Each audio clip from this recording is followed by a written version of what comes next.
your soul is actually the one in the driver's seat and your mind is along for the ride. People are wanting to change.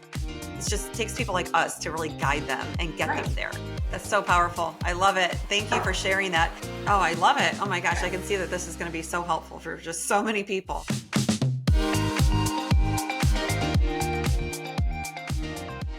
Welcome back to I Can Fit That In. Today's guest knows exactly what it takes to make bold, life changing decisions and guide others to do the same. Amy Lessinger is a master of transformation and leadership clarity. A lifelong entrepreneur and the former president of Remax, she has spent decades navigating disruption, scaling businesses, and coaching leaders through high stakes transitions. But Amy's true superpower is actually helping high performers take what she calls the irreversible step, that bold, non negotiable move that unlocks their next level of purpose, alignment, and growth.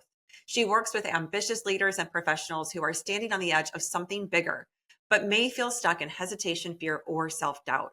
And Amy knows this process deeply because she has done it herself more than once, walking away from what once looked perfect on paper to honor what was true in her soul. Through her coaching, speaking, and upcoming book, The Irreversible Step, Amy is building a movement, helping people stop circling the next move and finally commit fully, powerfully, and without retreat. In today's conversation, we will talk about leadership in uncertain times, identity reinvention, making the leap when it matters most, and what it really takes to transform your life into something unmistakably your own. So let's dive in. Amy, welcome. I'm so glad you're here. Hi, Erin. Thank you so much for having me. I'm really excited to have this conversation with you. We have a lot in common. Yeah, we really do. I know this is going to be a juicy one, and I'm so excited to dive in. Great. So, obviously, you have some incredible accolades of leadership and reinvention, and now leading your own business, your own movement, and really helping people live their best life, right? So, that is so incredibly inspiring. And yet, let's dive a little bit further into who is Amy and how did you get to where you got to, right? Which I know is a loaded question, but Oh, always. let's rewind Yeah. to early days. Yeah.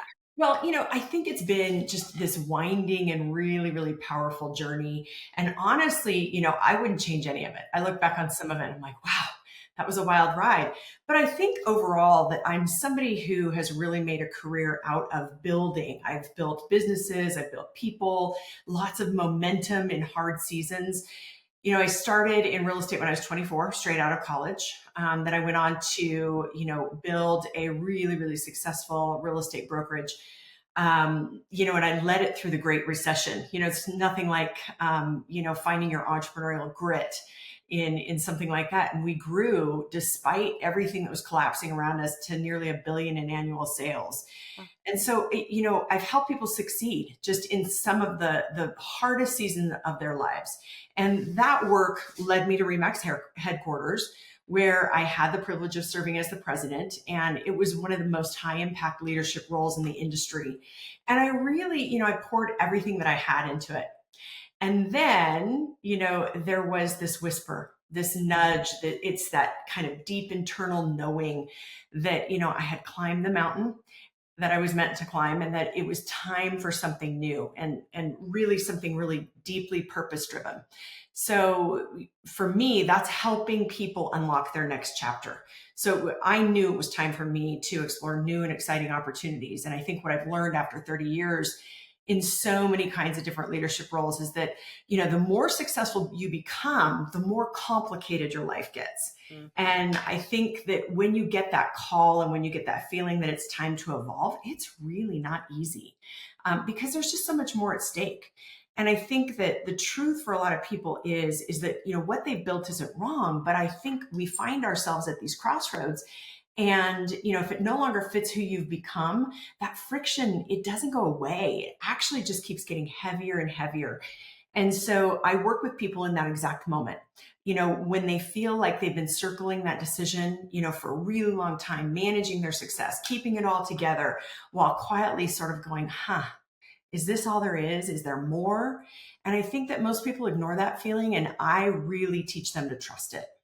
Yes. Oh, I love this so much. So, yeah, so many similarities in our stories. And what's Yes. interesting is, I was on Wall Street during the Great Recession. sort of hoping that I would get the tap on the shoulder and be fired so I could get a severance package. You're like, get me out. I was like, please, let's just let it happen. Right. And it didn't, but I did resign shortly after Mhm, because I had burnt out, and I mhm. changed my career. I went into commercial real estate actually. So Wow. I was doing brokerage at CBRE for some time Excellent. on the commercial office side. So I know that side of that business. Sure. And, regardless, I think there's a lot that people, they get to this point in their lives and in leadership where they're sort of done with the old ways and Mhm. they're almost just exhausted from themselves, like their own Sure. lives. I know that's how I was. I was like, what am I Sure. doing? Like, what Right. does this all mean? And why do I just run myself to the ground every day? Mhm. Mhm. So when people get to that point where they feel this nudge or they have this intuitive sense that something is missing and there's probably something deeper for them to be doing and to take a look at, Yep. what is the first thing you suggest that they really start to do, or what activity do they actually, start to work with in their own lives to uncover that? Yeah, sure. I think the first thing is it starts by telling yourself the truth. I think we just press it down, we carry on, just like you said. We just, we take that next meeting, we say there's too much at stake, it's not the right time. And but I think too, I've gone through this sort of reinvention a couple of different times. When I sold the brokerage, it was one of them. I really hung on to that probably for much longer than I should have. And it was because I was circling that decision and I just didn't know what I wanted to do. And the fact of the matter is, I wasn't ready to let it go. It was profitable. I had built it up. It was my baby, so to speak. And so, but yet inside I was unfulfilled. And so I think it really starts with telling yourself the truth of, I think I've achieved everything that I can here. And now what's next? And really starting to kind of lean into that. And for a long time, I didn't know, but I knew I needed to sell the brokerage. And so I did it. And I did it without knowing what was next. Right. And it was so interesting because that's how the door opened, to what was next. It's almost like I had to make space Yes. and it had to be able to come forward and emerge. And my logical brain wasn't going to dream it up. Yes. It reminds me of some of my clients at times will say, I just need clarity so I can take action. And I'm like, Right. no, you have that backwards. You Yep. need to take action so you can gain clarity, because Yep. our brains like to think there's a linear path. Mhm. We've been sold a linear path, Right. right? But that linear path is just a means to making money. It is not a means to fulfillment and happiness and That's right. purpose. That's right. So what I hear you say is that you see, and you saw this in yourself, that fear drives a lot of those Oh, decisions yeah. that people either make or don't make, Sure. right? Because they're scared. What's on the You're other scared. side? Yeah, for sure. And I think then the next step is figuring out what's possible. Once you've kind of told yourself the truth and you realize, okay, I know something needs to change and I'm willing to entertain this idea and give it space. Then from there, explore what's possible. I think we get really, really stuck in either or thinking. I can either have my, successful, C-suite position, or I can build that business that I've been wanting to build for a really long time. And it's like, so when you start exploring what's possible, it's like, is that the only way? Is that the only thing? And really start to kind of dream up what could it look like? If you didn't have that logical brain that's trying to keep you safe, that's at the helm. We Right. have to let it stop driving so that we can take back control and we can start to see what's possible. Yeah. It's like that notion that your soul is actually the one in the driver's seat and your Mhm. mind is along for the ride. But Yes. most people are in the other, yeah, their mind is driving and Yep. then their soul is a passenger and they're going, why doesn't this feel good? Like, why don't Right. I feel fulfilled? So Right. what would you say is one of the biggest mindset shifts you had to make in order to launch your own thing, your own business? And what is the irreversible step, which we'll dive into a little further, but to launch that, what mindset shift did you have to make first and And foremost? I think the biggest thing is, that's what led me to build this framework for others. I've always been a driver of human potential Mm. and helping people succeed at levels that they never thought possible. I've done it in every role that I've held. And so for me, that's always been something that has been, a part of my purpose. And when in 30 years in business, I have, worked with so many different types of people. And I think one thing that I noticed that just, it just gives me internal fire is when you see somebody who's kind of numb. You mentioned the word burnout. We've talked a little bit about being stuck. Nothing bothers me more than when I see someone who's just going through the motions and you can just tell the light has left their eyes. They literally have, they're not aligned with purpose and yet they just trudge on. And so I think that, when I made this choice for myself, it was rooted in truly, truly wanting to help people forge their path forward so that they can live a brave, purpose driven life.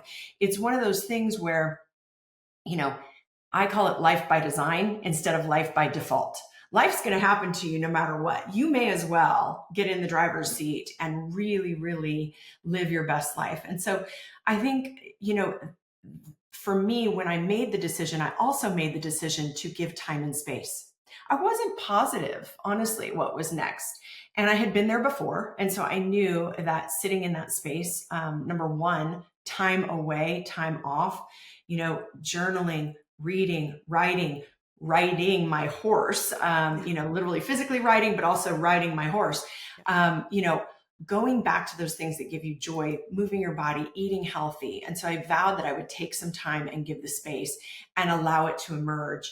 And this is just poured out of me. It's like this, it is, I too feel reborn, and it's been amazing.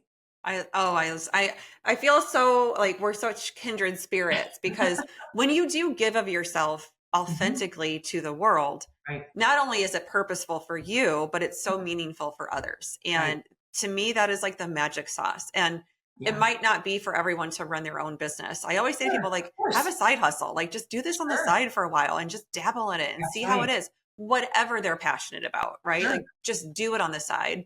A lot Right. of people have that black and white thinking where they think, no, no, no, I need to, like you said, either or be this Mhm. leader, this CEO, this C-suite executive, and that's my path, Sure. or I can launch my own thing. And I'm like, Right. no, why don't you just do it on the side and then see how it goes? And Right. that's it. Find the Now, both and. yes, the And I both was and. working with a leader Yeah. who had an opportunity for a promotion Mhm. and it would require a move Yeah. and wasn't sure if he wanted to do that with his family. And so we started exploring possibilities and we came up with so many different paths. And he literally did, generate a promotion, but in a both and. He elevated his current role and gets to, span the gap and do both Yeah. in that next location without having to move for a period of time. Yes. So it's like, but if we didn't do the explore possibility, it was only like, how do we make this fit? And I'm like, no, we've got to open and figure out how else it could be. Yes. I love that you just said that because the name of this show is I Can Fit That In. And it's all That's about right. fitting in the things that actually fuel you. Right. Because for far too long, we just believe that we need to stay on the line of ants marching and not fall Right. off. And if we fall off, that means we're actually taking care of ourselves. And heaven Yep, forbid we do that. for And sure. you're the kind of leader I can tell from your stories and from what you've shared about your leadership style, who really understands that the better people do under your auspices of leadership, Sure. the better you do. Of And course. that, if you help them rise, you rise.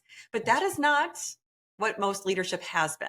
right. That Hmm. is the example of leadership. Sure. So when you are working with leaders, how Mhm. often are you coming across leaders who actually aren't that yet, but maybe they want to be a better version of themselves and want to be better leaders? Are you really guiding them through how they can also care about other people, be empathetic, actually have compassion to help people grow? Are you guiding them on those qualities of I think it's just a good human? Yeah, for sure. I meet Yeah. people where they are. Yeah. Yeah, for sure. And I meet people where they are. Fundamentally, when they come, there's a pain point. There's always a pain point. Whether they realize and you probably know this too, Erin, sometimes, they come to you thinking it's one thing. And as you start to work together, it's like, oh no, it's actually this. And that's true of companies, it's true of leaders, and it's true of, high performers. It really requires that you meet them where they are. And with leadership, um, you know, I do, always subscribed to that servant leadership mentality. And I just find that, people will rally around you and the mission when they truly believe and know how much you care about them. And one of the things that I always do is connect to their why. Why are you here? And what's your superpower? And those kinds of things, so that you can really, really get in tune with the people that you're leading. And so, yes, teaching leaders to stop and pause and actually take their time. It's like, have you ever asked the people that directly report to you these questions? And I know and it's we alarming at all learn. times. I learned it somewhere too. And Yes, so, we yes. all learn to be better leaders. But once you step over that threshold, your leadership just takes a whole new level. Absolutely. I know. And I see that there's even a lot of fear there Mhm. with people because they came up we all did, in a very different leadership Sure, style.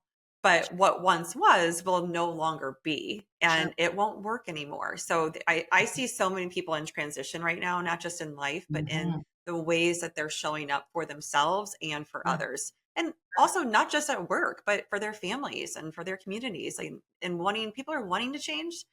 It just takes people like us to really guide them and get right, them there. So tell right. me, um, tell us about the irreversible step. Uh-huh. What is this method, this book, all the great things about this Sure. movement? It's basically a framework where, I did this. These are the steps that I followed. And what I found when I was researching, and I'm still heavy in research, and I'm still heavy in writing the book, is that there's lots of, you should do this or try this, but there's not a cohesive framework for how do I get to the actual other side. Mm. So, it's a 5-step framework. We've kind of covered a couple of the steps. The first one is, you've got to tell the truth. What do you really want? Who are you? What's your purpose? All of those things, and really getting connected to your truth. The second one is exploring possibilities, because sometimes we just don't even see what's possible. We're so logical and in our way, as we talked about. The third step is, choose your path. Which direction are you going to go? So in the case that I explained earlier, my client said, I really, really want to go for this promotion. And it turned out it was kind of imposter syndrome in there, all kinds of things. And then once we established that, yes, he wanted to go for it, from there, we built a game plan. People will not move if they don't actually create that roadmap, build that bridge to get them from here to there, build that game plan, whatever you want to call it. But it's like, what's the plan, and how are we going to actually move from point A to point B? And then from there, you make it real and you take that irreversible step. And lots of people, some people, they're ready to do it pretty quickly. Other people, it takes some time. They need to level up a skill set. They may need to go back and get some education. They may need to explore some options before they can do that, if it requires a move, things like that. But foundationally, now you make it permanent. And that's the irreversible step. Because if you really think back on your life, like your perfect example, Erin, you know, you sent your resignation letter when you decided you were going to leave Wall Street. That's an irreversible step. That was the step that led you to your next growth path. And that's exactly what the irreversible step is. Oh, I love it. Oh my gosh, I can see that this is going to be so helpful for just so many people. So thank you for creating it and for sharing that with Exciting. everybody. I'm excited to share it with people. And I've talked It's to so so many exciting. coaches, and they say, you do that part that I don't really want to do. I love it. It's such a good part. So yeah, I feel very connected to it myself, and You I do. can You see know this myself in very your well. story. Yes. Yeah. So Yeah. I want to talk a little bit about what drains you and what fills you up. So you Sure. kind of shared some of your rituals with us earlier. You touched on some of these, Yeah. but let's first go to what drains you.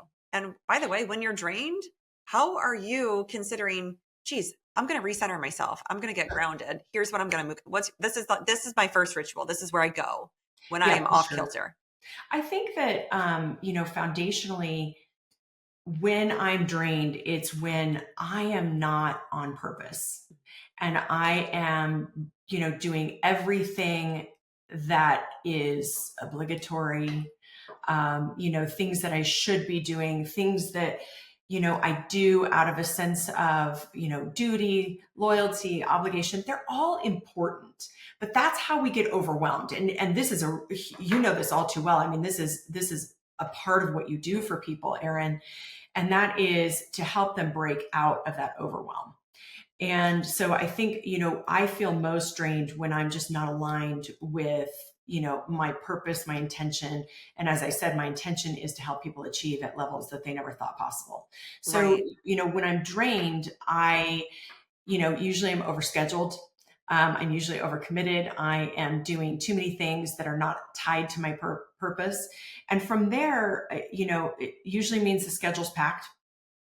And so I asked myself, three different questions. The first one is, how can this be easy? We are taught too often that in order for it to count, we have to work really hard. We were raised by boomer parents, and that is something that they transferred to us, which is a valuable lesson, but I think sometimes we overwork. And so the first question I ask is, how can this be easy?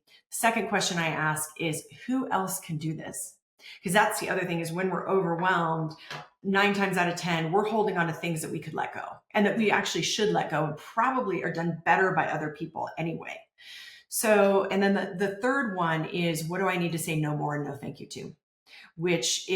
That's all about your boundaries. That's all about, carving away, those obligatory things that you said yes to that you really didn't want to say yes to. So, that's sort of my practice when I find myself out of alignment and I find myself kind of overworking, overscheduled, and just stressed in general. Right. Oh, again, so many similarities. I feel like that's exactly how I get drained. And I'm like, how did I do this to myself? I know better. I Right. But know, but we everyone's we human. do It it. happens. Yeah. We do it. We definitely do it. Yes. So if you could leave the audience with one truth that you want them to know Mhm. about time, energy, or intention, what would you leave them with? I would say that whisper that is inside of you, that voice, that nudge, that thing that keeps talking to you, that you maybe keep pushing down and that you maybe keep saying, well, maybe later or maybe someday, let it come forward. That is truly, truly you talking to you. And so, it's your soul trying to let you know that it's time for your next growth path. And even though it's scary, coming from my experience and coming from so many experiences just like yours, Erin, your next best self comes forward and things come forward that you never thought were possible. And so I think that's what I'd like the audience to know, is it's like, don't silence that. Don't, push that voice down. Get curious with it. Allow it to come forward. That's so powerful. I love it. Thank you for sharing that. Yeah. And where can my listeners find you? They can find me on amylessinger.com. Very Okay, simple and perfect. easy. I'm on all the social channels, Yeah. so they can find me there. Yeah. And everyone, all of her info will be on the podcast platform. So you can look at all of her links there as well. That's right. Thanks, Erin. Thank you, Amy.